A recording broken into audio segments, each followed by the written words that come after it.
morning. It's Wednesday, November 9th, the day after Election Day. Now, many businesses are open, banks and other things are open. Schools are closed in New York on Election Day. Election Day is not a federal holiday.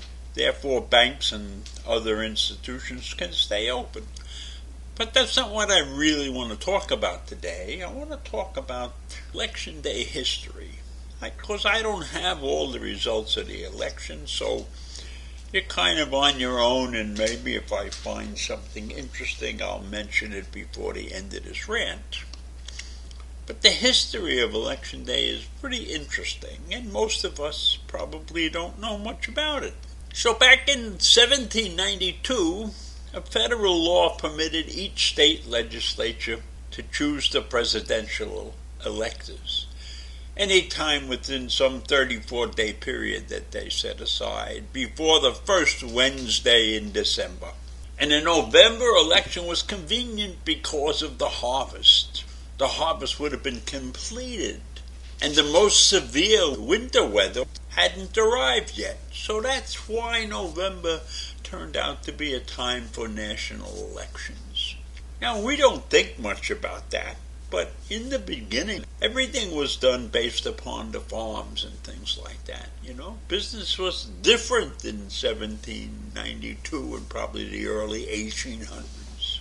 And so, because they had elections in November, then everybody could start work on their newly elected positions at the beginning of the next year. That was the purpose of the November elections.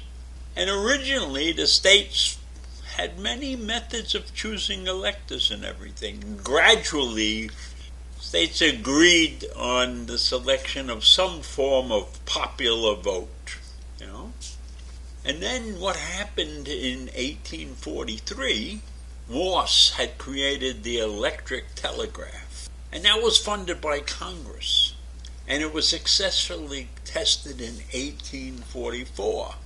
Now, this was a technological marvel. It was technology that clearly changed the future of instant communication nationwide.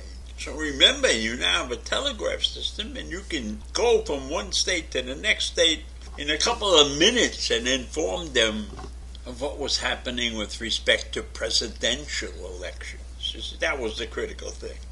The telegraph was needed to inform the rest of the nation about the presidential election. But they had to be very careful because they couldn't inform too early, because if the states on the East Coast finished electing before the states on the West Coast, and that news got out, that could skew the voters in those parts of the country. So it was important not to let the rest of the country know what was going on in the places that had finished voting first. But the telegraph was a way to transmit all this information around, And in 1845, Congress chose the first Tuesday after the first Monday in November to harmonize the current electoral practice within the existing 34-day window in the federal law as the span between Election Day and the first Wednesday in December, so that it's always 29 days, you see. And that would affect constrained Election Day to the week between November 2nd and November 8th, because Election Day is always on the first Tuesday after the first Monday. And so, beginning with presidential elections, states gradually brought most elections into conforming with this national date set up, November 2nd to November 8th. And in 1933, the 20th Amendment was passed, changed the beginning and ending date for the terms of the President, Vice President, Congress, and Senators. But it did not affect the timing of Election Day. So while there have been many laws affecting Election Day, it is not a national holiday.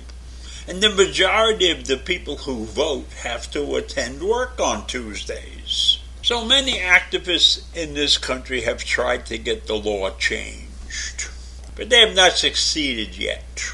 So while not every state has a holiday, some states require that workers be permitted to take time off from employment to vote without loss of pay. And in California and in New York, if you have to work, right, you must be allowed 2 hours to take off and go vote. Then you have employers that allow the employees to come in 2 hours late or go home 2 hours early in order to vote. Right? And then, of course, you have the auto workers. Union negotiated making Election Day a holiday for workers of U.S. domestic auto manufacturers. And then in January on 2019, Sandusky, Ohio became the first city in the country to make Election Day a paid holiday for city employees by eliminating Columbus Day. Columbus Day has fallen on bad times in this country. And in 2020, Virginia and Illinois made Election Day a holiday. And then there's a bill that was floating around Congress that was attempting to make the first Tuesday after the first Monday in November every 2 years called Democracy Day. And it was meant for the even-numbered years when the congressional votes would take place. And now we have one of the greatest innovations of all time, which is early voting, which was a dream this year.